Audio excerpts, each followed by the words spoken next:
Hello, everyone.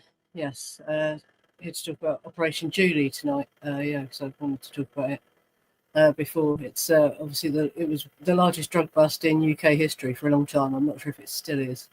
Over 800 police officers from 11 different forces involved, and all that. Yes, and it's mainly remembered because the officers accidentally ingested LSD during the bust and trip. So people like to talk about that, but they don't talk about the don't really care much about what happened to the people who were arrested and the implications of what it really meant and that sort of thing. So I'd discuss it tonight. And yeah, it's a live stream, obviously, so I'll talk to the chat for a minute. Oh yeah, I'm doing something a bit different as well. I've got questions to put on the screen to give you something to think about in the chat. So yeah, we'll see how that goes tonight. Trying that for the first time. And also there is a connection to the Brotherhood of Eternal Love through Kemp. He knew Stark, one of the guys from the Brotherhood of Eternal Love. We'll get into that as well. I might talk about them next week, actually. That's really what I'm going to do next week. Let's discuss the Brotherhood of Eternal Love, because I want to get more into this LSD stuff, all the books I've been reading. This is a really good book. There's a chapter about Operation Julie in it. I'm not going to go into that much detail tonight, but yeah, when I return to this, I'll talk about this book. I've nearly finished this now, yeah. Finally, it's called Albion Dreaming: A Popular History of LSD in Britain by Andy Roberts, and it's quite hard to get. Yeah, it was expensive and it's rare, but it's it's a really good book. And I'll read from that later. And also, this has a lot of stuff about the Brotherhood of Eternal Love and probably stuff about Operation Julie, Acid Dreams. That's another good book for into these sorts of things. And check out the subreddit or the Facebook group, because I share all the articles and things I'm finding in these places. There's a lot of stuff I found about Operation Julie. A good site about MK Ultra even that I found that was in the subreddit. Yeah. Oh, thank you. I'm wearing my psychedelic top. Yeah. Maybe someone should have slipped Norman Pilcher some LSD. He probably did do LSD, didn't he? Thinking about it. Yeah, he's the famous British police officer. He framed a lot of rock stars for drug possession. Well, he didn't frame all of them, but yeah. But he was famous for being photographed arresting them. He became known as the pop star policeman or whatever, didn't he? Yeah, 'cause he was. And the reason Eric Clapton was in America as well was because he was running away from Norman Pilcher, because Norman Pilcher was after him apparently as well. Anyway, back to the subject. You said no to drugs. Oh, no, I've just had some, not before lunch. Yeah, no, not before lunch. Yeah. Say perhaps to drugs. And apparently Pilcher was going after Eric Clapton next, but Clapton fled to the US and ended up in Cass Elliott's backyard. Yeah, the much photographed February 21st, 1968 picnic, sitting next to Pig Dawson, yeah. And there was the incident where he was arrested with Buffalo Springfield, and they strip searched him and made him stand in just the pink boots that he has. And I did a little stream about that because I thought that might be relevant at some point, so I thought I'd cover that. Yeah, strange. You don't do drugs anymore, but you just don't do any less either. Yeah, that's it. Yeah. Yeah. Cass Elliott's backyard. Yeah, I hope he wasn't tied to the tree as well. Yeah. No, I don't think he was. He was just sitting there strumming a guitar, wasn't he? That would have been, I don't know, I think that would have been after those events, wouldn't it, as well? That was going on. To be referring to the Doyle incident, to chain Billy Doyle to a tree. Yeah. I spoke to Brian Lukashevsky, is that how you pronounce that? Told you the Brotherhood of Eternal Love was key to understanding why the murders occurred, but wouldn't elaborate beyond saying Manson stole 40k. Yeah, that's another possible thing, yeah. Or Tex could have met them as well, because we don't know what Tex was doing. Not just Manson, yeah.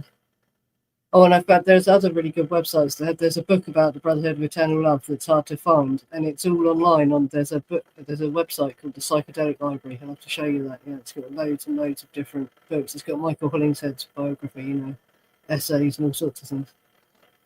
Loads of stuff. Anyway, I'll start with the presentation.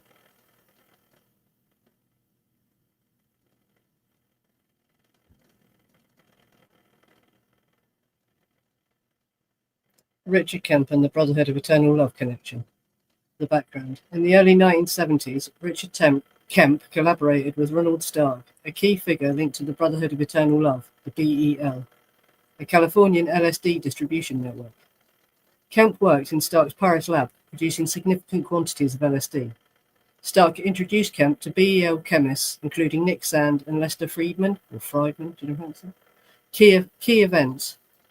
Kemp participated in meetings with BEL members to discuss expanding LSD distribution. He was involved in efforts to synthesize THC for a new potent cannabis product. Kemp's association with Stark and the BEL influenced his later operations in the UK. Though Kemp did split from Stark over a disagreement over money before he returned to the UK. The impact. The collaboration with the BEL provided Kemp with advanced knowledge and connections in the international LSD trade. These experiences contributed to the scale and sophistication of the Operation Julie network. So I want to mention that first because this is before the thing that they eventually busted was even set up, that he went and learned from the Brotherhood of Eternal Love. But he did actually split from Stark over disagreements over money before he returned to the UK. So Stark didn't have so much influence over him by the end, because people imply that this connects it to MK Ultra and all that. But actually, he did separate from Stark. But he benefited from learning his connections and more advanced information about, obviously LSD distribution and synthesis and all that sort of thing. And yes, the THC potent cannabis product is interesting. They were trying to make liquid cannabis basically that was as strong as LSD. I'll cover that in another strip.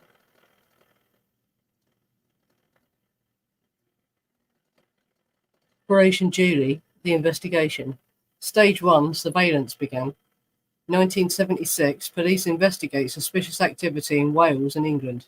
Undercover officers planted in Llandudno Brefi and other locations, which is the town in Little Britain. English people will know about this. I don't know if they showed Little Britain in America, but the town where the only gay in the village lives, Stafford, is Llandudno Brefi. They named that town after the town where Operation Julie was. I didn't know that until I've researched this. Stage 2, the gathering of evidence. Observation of key suspects, including chemist Richard Kemp. Police conducted extensive surveillance, including 24-hour monitoring and installation of listening devices that they had to get permission from the Home Office to install. Undercover officers infiltrated communities to gather intelligence on suspects. Surveillance led to coordinated raids on 87 properties across Wales and England. More than 800 police officers involved in the whole operation from more than 11 sources. And the primary suspects were Dr. Christine Bott, qualified doctor and Kemp's partner, involved in the operation. Though she actually wasn't involved in the synthesis of the LSD, she just looked after him while he was working, sort of thing, but she supported him and knew what he was doing, and that was enough. David Solomon, the co-founder of the original LSD ring with Kemp. Henry Todd handled sales and later took on tableting operations, meaning making it into tablets, because they designed microdots, these tiny LSD pills. Leaf Building, responsible for converting raw LSD into measured doses. Andy Monroe, a chemist recruited by Todd for LSD synthesis. Alston Frederick Hughes, Smiles, a key figure in the LSD distribution network. And Paul Joseph Arnaboldi, owner of the Plasticine mansion used for LSD production.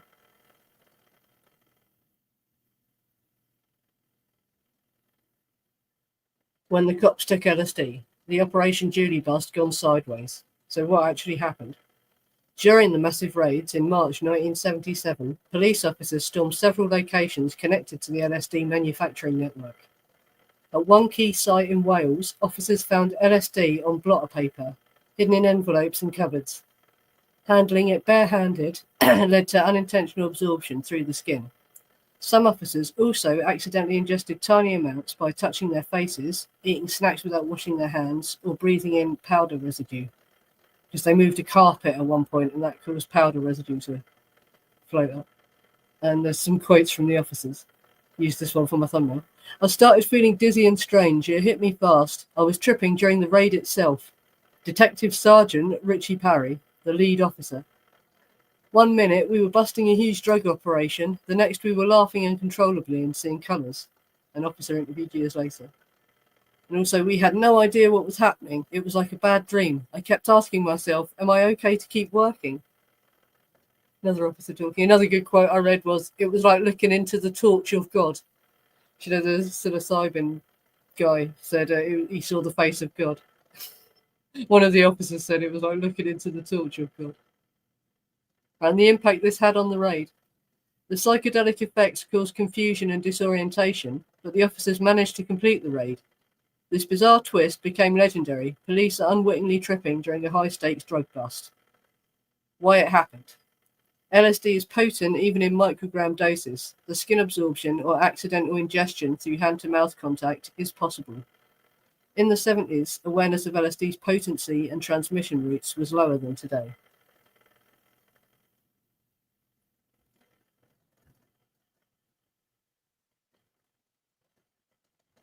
And yes, we have a question for discussion.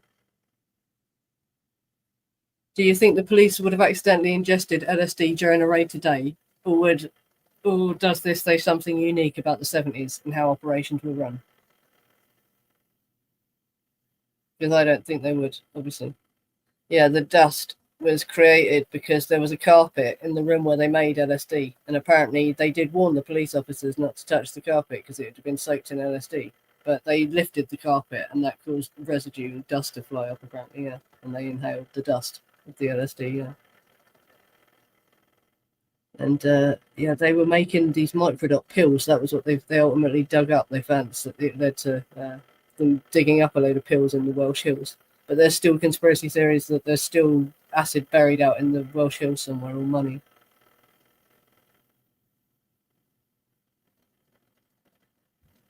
You didn't know acid and LSD were the same thing until you were 30 plus. One of your husband's friends showed up on acid and went up to the music room and thought he was a cowboy fighting Indians for 2.5 days. Blimey, it must have been strong acid to last that long. Wow. Yeah. There have been cops who've absorbed LSD through their skin after shaving their faces and stuff as well. Right, yeah, because these guys apparently ate through eating as well after they had touched it, and I know it can be quite easily absorbed through the skin, and they touched bottles of acid without knowing. I think nowadays they would have training not to do that, and they would be wearing gloves whenever they took drugs, whenever they seized drugs, wouldn't they? They wouldn't touch anything without gloves.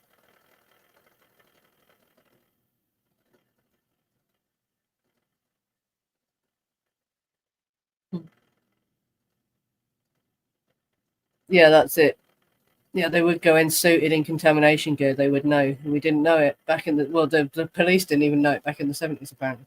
I've heard as well, and if you watched the stream I did about the Redlands bust, they found a piece of hash in Mick Jagger's jacket, but didn't know what it was. They just thought it was a piece of mud or something and looked at horribly at it, and threw it away. And it was actually a piece of hash, and they didn't know what it was. So the police actually didn't recognise things. And cannabis plants, I've heard of police officers not recognising a cannabis plant stood in the corner of the room and stuff like that way back. They weren't trained. They are now, obviously, but yeah, back then they weren't. They really wouldn't notice it.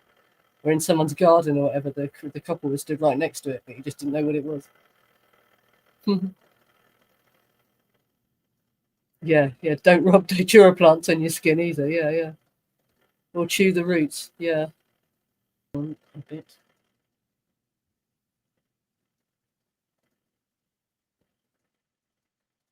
Operation Julie trial, the sentencing overview.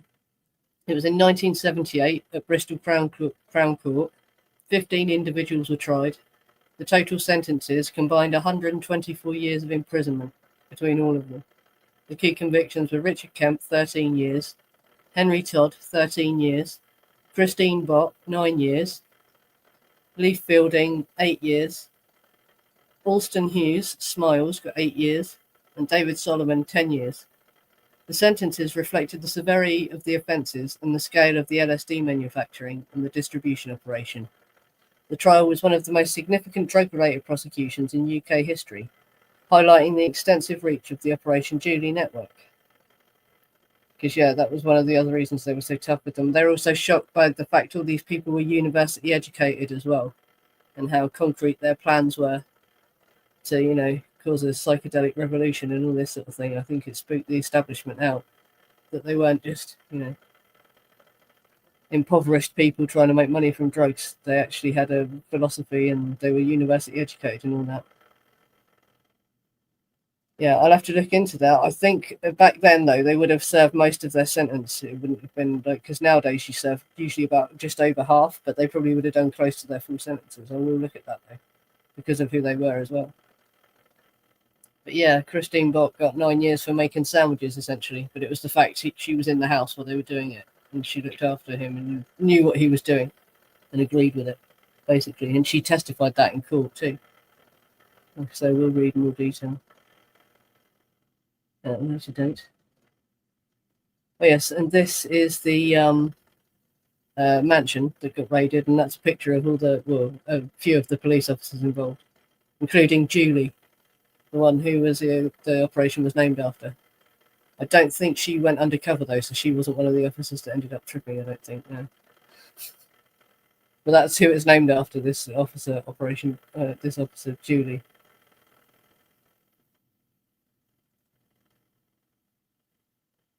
Yeah, well, the sentences are outrageous, aren't they? Really. And it was because they were so, and also the press made up untrue things. Like they said they had a plan to put LSD in the water supply for Birmingham and stuff like that, and that was totally untrue. It's just the press made that up, so there was hysteria about them as well. And it was just the sheer amount, the scale of the distribution operation and that as well was probably shocking, to them. Yeah, 9 years for making sandwiches only. Yeah. Yeah, moving on to a little further. Yes, the aftermath of Operation Julie, a decline in LSD quality. Before the bust, high quality production. The original group, including Richard Kemp, focused on producing pure LSD with precise dosages. Ethical intentions. Their goal was to facilitate mind expansion and promote world peace through controlled use. After the bust, it left a market vacuum. The dismantling of the original operation left a gap that was quickly filled by less experienced and more profit-driven manufacturers. Declining quality. These new producers often lack the expertise and ethical consideration of their predecessors, leading to impure and more dangerous LSD circulating in the market. The impact of this was increased risks. The lack of quality control led to unpredictable effects and a higher risk of adverse reactions among users. Public health concern. The shift from controlled production to unregulated manufacturing posed significant health risks, undermining the initial intentions of the original group. So yes, these guys, at least they actually gave it to us about the quality of the ingredients. They didn't. And the people that replaced them later didn't, and probably weren't as qualified. By then people were just reading from chemistry books how to get the recipe and stuff like that. And nowadays they probably find it on the internet, don't they? People that have no experience of chemistry and they're trying to make LSD. Which one's that? So if the Operation Julie chemists were making high quality LSD and were later replaced by people making more dangerous versions, did the bust unintentionally cause more harm? So that was actually a quote from one of the police officers interviewed years later, saying this as well, because a few of the police officers actually quit the police force after this because they were treated like lepers for taking part in it and stuff like that, Yeah. Yeah. But that's it.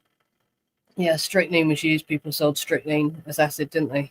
I remember seeing some of that, yeah, and stuff like that. There's all sorts of, poor acid that came out on the market. But yeah, when I actually looked at the statistics, I was shocked. When we move on to the next bit, you won't be surprised. You might be surprised by what the statistics say about the actual risk from LSD.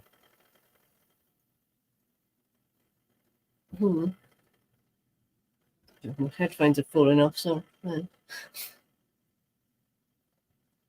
there's a difference in compounds as well. Like LSD 25 is what Owsley synthesized, but LAD 9 is what the CIA used for MK Ultra. Yeah.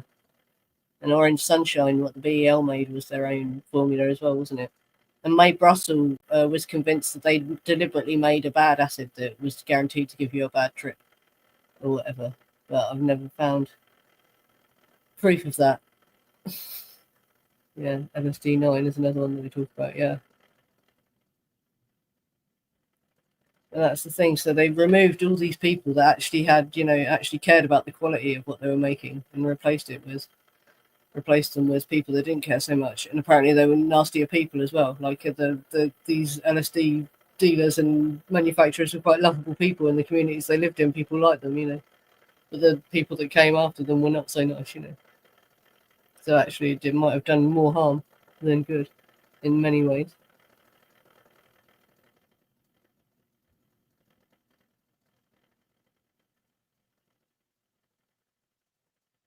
It's Superman blue microdots and green and red stars, yeah, because they made all the microdots by the sound of things, all the Operation Julie gang. When was that? Because they were busted in 77. So if it was before 77, it was probably made by them. If you had the microdot pills, did you have pills? Apparently they were tiny. And there was people saying because it was difficult to cut it in half. If you had a blotter, you could make it in half. But because these pills were so tiny, you had to take the whole dose of them.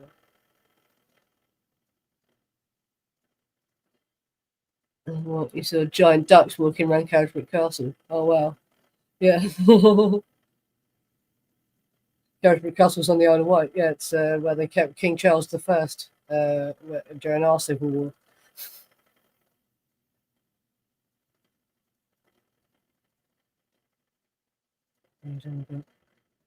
Yes, and this really surprised me when I actually asked for the statistics here.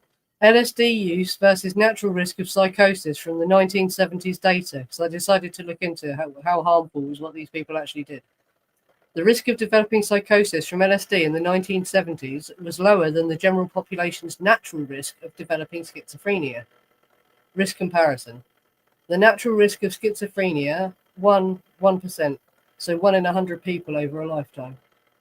Hospital admissions for LSD-related psychosis in 1970s UK was 1 in 10,000 users, even fewer when controlling for prior mental health history. So meaning if you take into account if they have a prior mental health history as well. And sources from the era, LSD use and abuse in Britain from the British Medical Journal, this is from 1973. Psychiatric admissions attributed solely to LSD were remarkably rare despite wide-scale experimentation. LSD in mental health. Report by the Institute for the Study of Drug Dependence in 1977, so right when they were busting Operation Julie. The incidence of prolonged psychotic reactions is controlled or recreational users was statistically insignificant.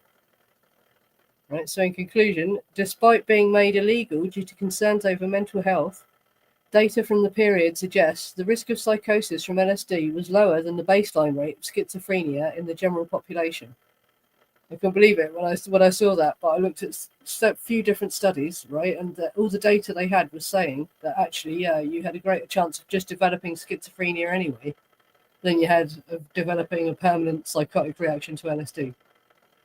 But this would have been good LSD that was made by people that cared. So yeah, I'd love to look into if it got worse later. If anyone wants me to look into that, I could, yeah, because I bet, yeah, the new LSD messed people up more.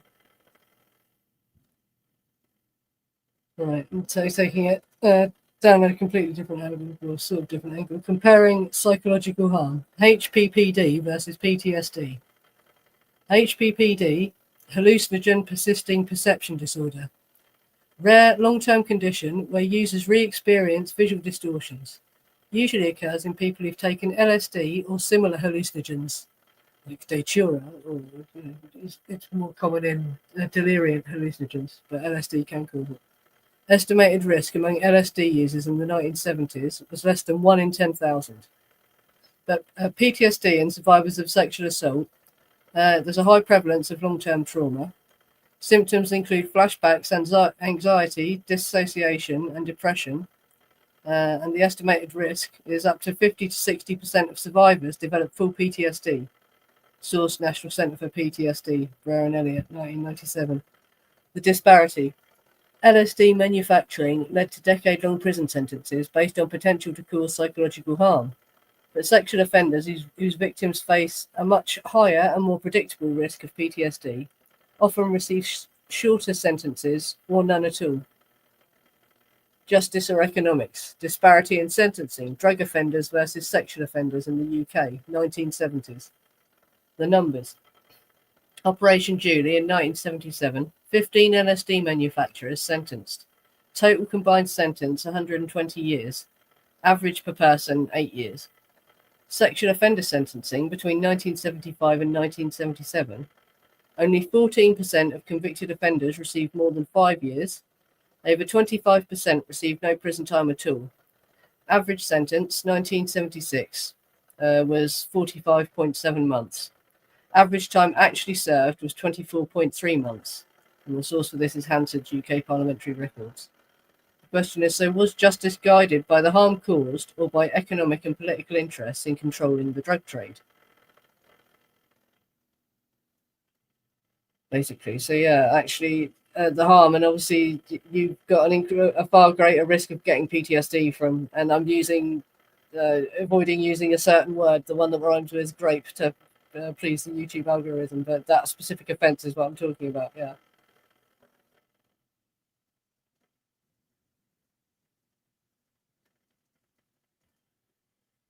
Yeah, so what do people think? Should the long-term psychological harm caused by different crimes be a greater factor in sentencing decisions? Because arguably, if you've made it, yeah, grape. Sorry, yeah, but yeah, to please the YouTube algorithm, I can't say it, but yeah, I have to say it's sexual assault. But no, I'm talking about the specific offence. Those statistics were about that, yeah, and that arguably does long-term psychological harm than LSD. And I was shocked when I found those statistics as well. But yeah, on the 70s, LSD, you were actually more likely to develop schizophrenia just anyway than you were to get it from taking LSD. Or a psychotic reaction, or develop HPPD or whatever, yeah. Yeah. Yeah, ridiculous sentencing. And so, like I say, these sexual offenders were getting, less than 5 years. And it gets worse as well, actually. I'll read out the last bit.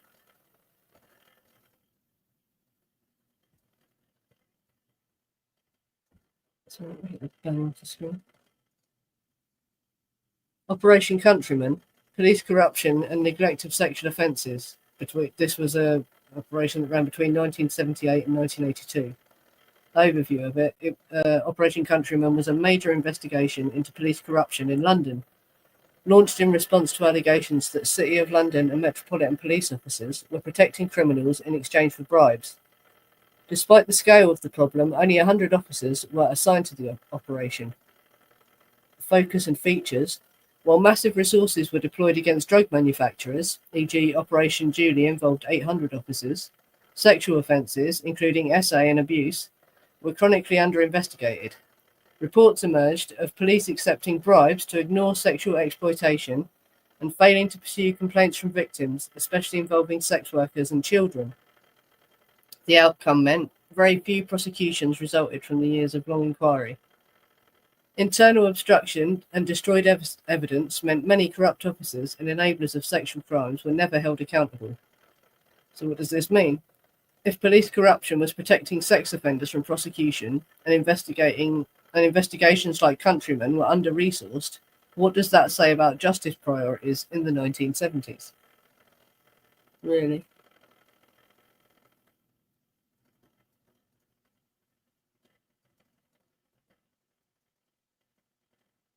It is. It's shocking, yeah. And this was like they found, and they destroyed loads of evidence, and so no one was ever held accountable for this as well. But they found that police officers had been taking bribes to cover up sexual offences and things like that, and nothing was ever done about it. So Operation Countryman had only 100 officers investigating widespread corruption and sexual abuse protection. What does that say about where resources were being directed? Hmm.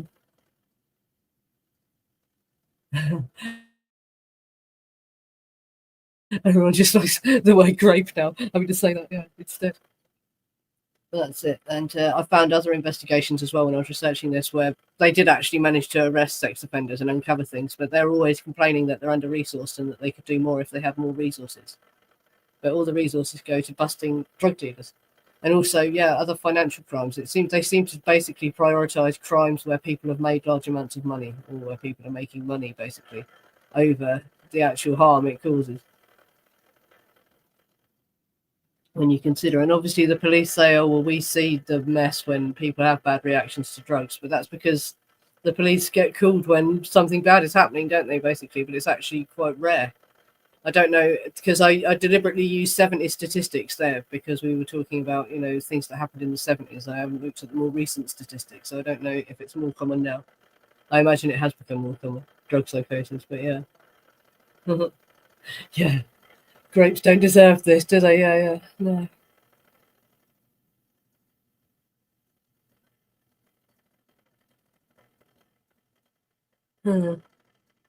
Oh, God, yeah.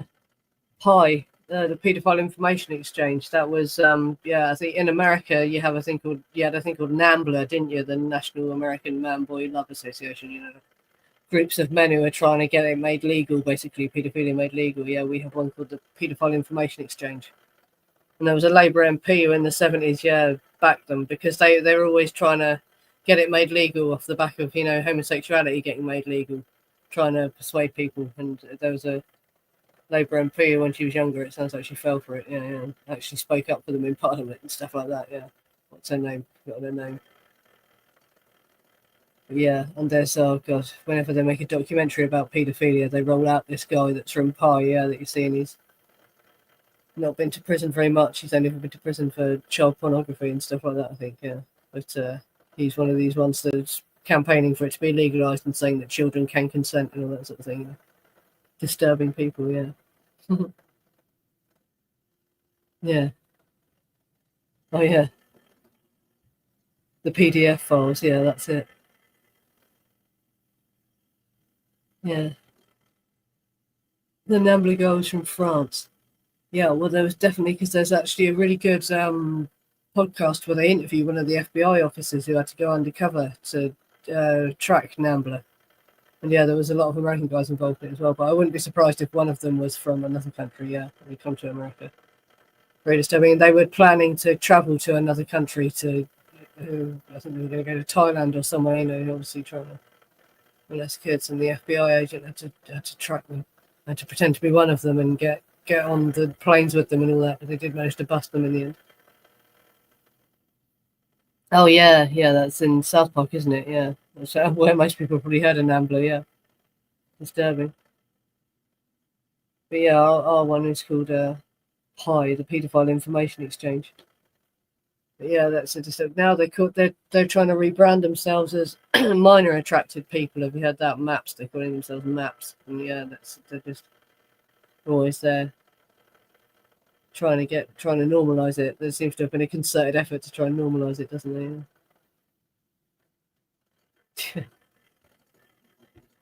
The North American Marlon Brando lookalikes, were probably really pissed off when they stole their abbreviation, weren't they? Yeah.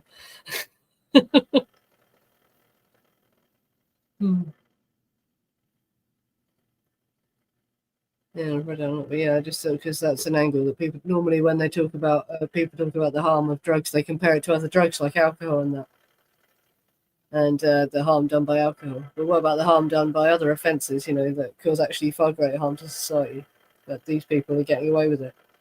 When they had to investigate, the police letting people get away with it, the evidence was destroyed and the investigation was under-resourced.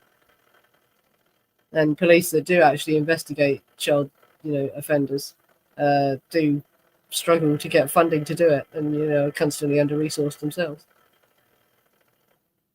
So it's shocking, Yeah, that's it. Jimmy Savile's bunch.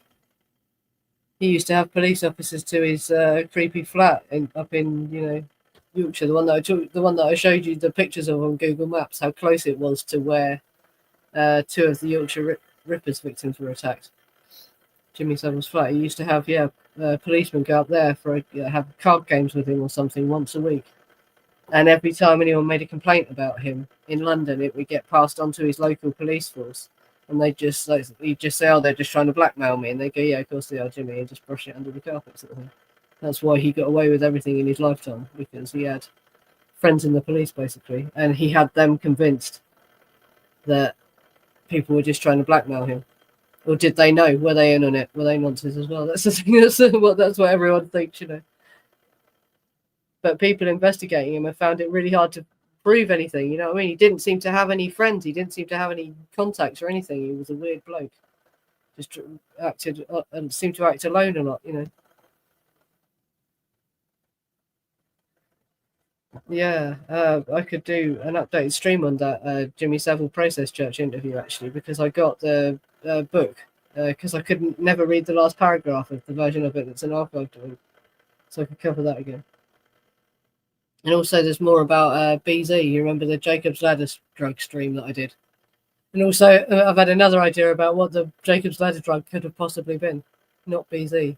But there's actually another video of them testing BZ on people, on American soldiers, which is quite entertaining. Like where you see a guy in his foxhole and they throw gas at him, and he's at the BZ and he's trying to put his gas mask on and he can't do it, and all this sort of thing, you know. And he's supposed to, like, when someone approaches him, he's supposed to go, "Stop! Who goes there?" And the guy's just walking right up to him with a gun, you know, and like, he's not doing nothing, just looking up at him and all that sort of stuff. And you see a guy and they're making them try and do maths after they've taken BZ and they can't add anything up, and you see a guy trying to smoke a pencil and stuff like that while he's on the BZ. So we could cover that as well. Yeah, because I've done other streams about, you know, LSD and the LSD at Portland Down. There's more about that here. The LSD experiments they did at Portland Down, they tested it on soldiers, told them it was a cure for the common cold or something, or a cold vaccination, but it was actually LSD. And yeah, and some of them were freaked out by it. But there's like another side to it as well. There were some soldiers that refused the compensation because they actually had a laugh and thought that it was fair. They got paid for a day's work and then got to go out for the rest of the evening because they were no good to do anything else, obviously, once they've been given acid. So yeah, there is two sides to it. But yeah, I would like to do a follow-up stream to the BZ thing, because I deliberately chose that footage that I used in the Jacob's Ladder video because that looked more like a combat situation. And so to show you why I don't think it's BZ that was the Jacob's Ladder drug, to show you how hard it was for him to get around that obstacle course, you know. So it's not a drug that would make them go mental and kill everyone, is it? Like the Jacob's Ladder drug.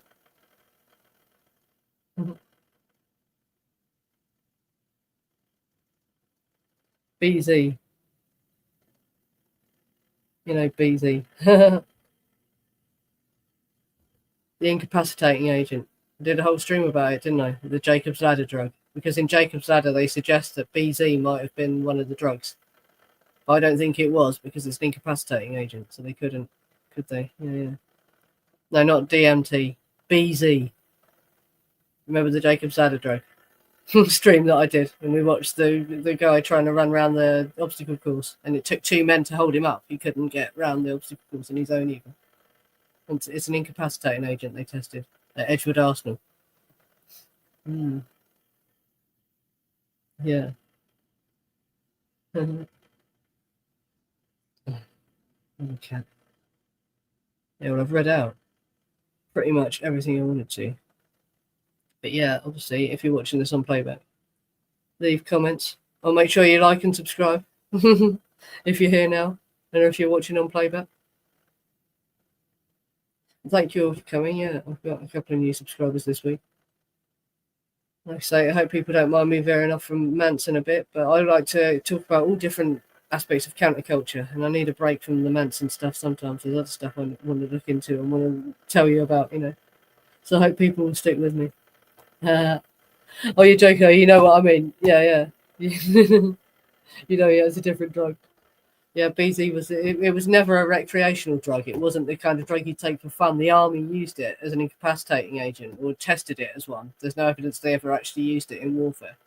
But there's footage of all these tests being done on soldiers on it, basically. Yeah, and there was a lot of footage I didn't show you, but some of it's quite funny. So we'll have to watch that one though.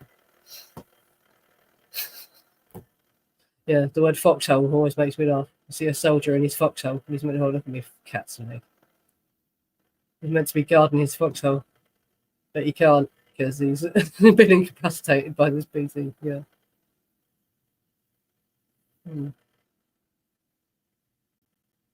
Oh, and I was also going to do more of the celebrity autopsy guys thing, wasn't I? Yeah. No Gucci. He's not No Gucci, is he? He's No Gucci, yeah. Because he also covered a crazy amount of other people's autopsies. And yeah, Marilyn Monroe is an interesting one. For example, I'd like to cover her death. So that's quite interesting. Hey, thank you. Yeah, yeah. I do sort of steadily gain them. Ow! And the cat's attacking me arm. What are you doing? Why? Why?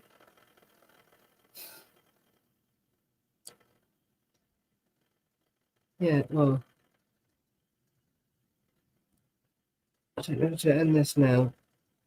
I'll carry on a bit longer. Can do, can't I suppose. But yeah, try and keep the discussion going. How do you guys feel about the fact that sex offenders get less time in prison than people that make LSD?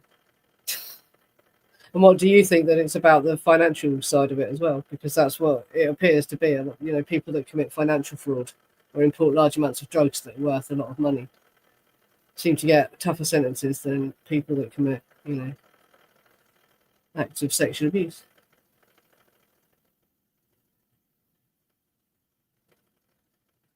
Yeah,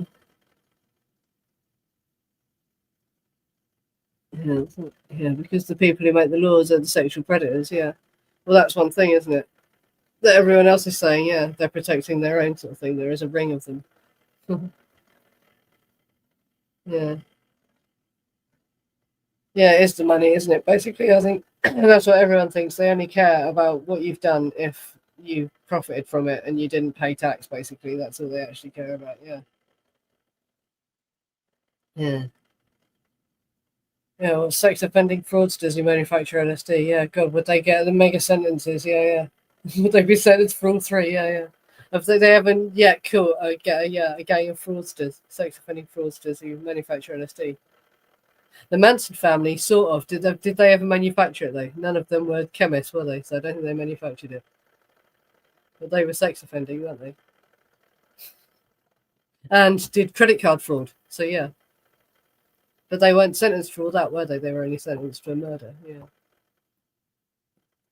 Yeah.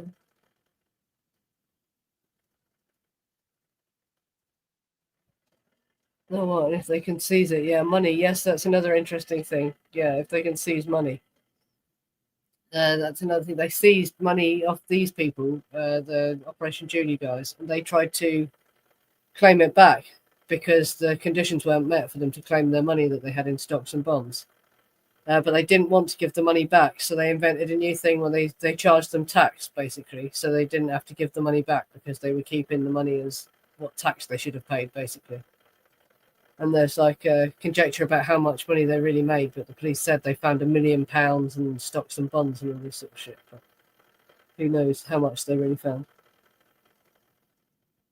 Yeah, yeah. What's happening with P Diddy? Yeah, the P Diddy case is getting crazier and crazier by the day as well. And he's at the moment is only being charged. Well, he's being charged with racketeering as well, isn't he?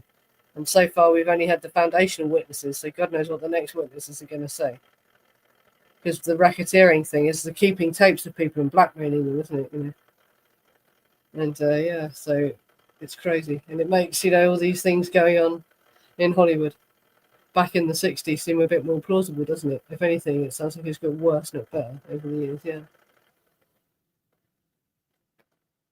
yeah. That's it. You can only imagine the percentage of judges and DA prosecutors who are involved in sexual crimes of all sorts. Who is Chief Justice John Roberts? That's it. Well, they reckon that P. Diddy could get all these DAs to his parties and then drug them and get them involved in stuff, and film them with underage people or whatever, and then was blackmailing them. And that's one of the reasons he was getting away with everything for so long. He gathered blackmail material on people. This is another reason they had to cover up the Manson case so much, because you don't know who they met really and what they knew about who and who they were recorded with. Really, we'll never know, will we? It's all been concealed and covered up. Yeah, the Operation Judy trial was. Yeah, yes, it was quite fast. The Manson trial wasn't, though, was it? It was one of the longest, wasn't it? Yeah, it took a long time. Hmm.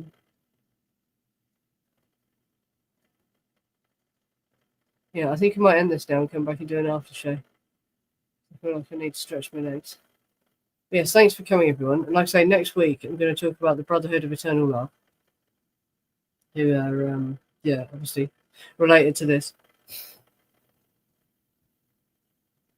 And I'll gradually be talking about more and more people. There's so many books I've got to start reading. I've got this one. This is another book about Michael Hollingshead, more recently written. Divine Rascal, it's called. He's the guy that gave Timothy Leary LSD for the first time. And yeah, he's an interesting character. I read out part of his book in that Jacob's Ladder stream that I did. I'll make sure these are all linked in the end screens. If you haven't watched the Jacob's Ladder drug stream, you must watch that. And the LSD at Portland Down things, I'm going to do an update for that. There's loads and loads of stuff that I'm going to talk more about. The first book I mentioned regarding the Brotherhood, that's in Acid Dreams. The complete social, what is it? The complete social history of LSD, the CIA, the 60s and beyond. But yeah, it's just generally known as Acid Dreams. It's a really famous book.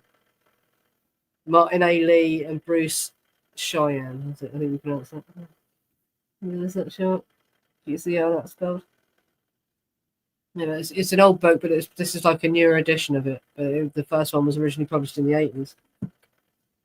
But a lot of the stuff published about the Brotherhood of Eternal Love is misleading. Like people call them a mafia and stuff like that. And like, what they really sort of,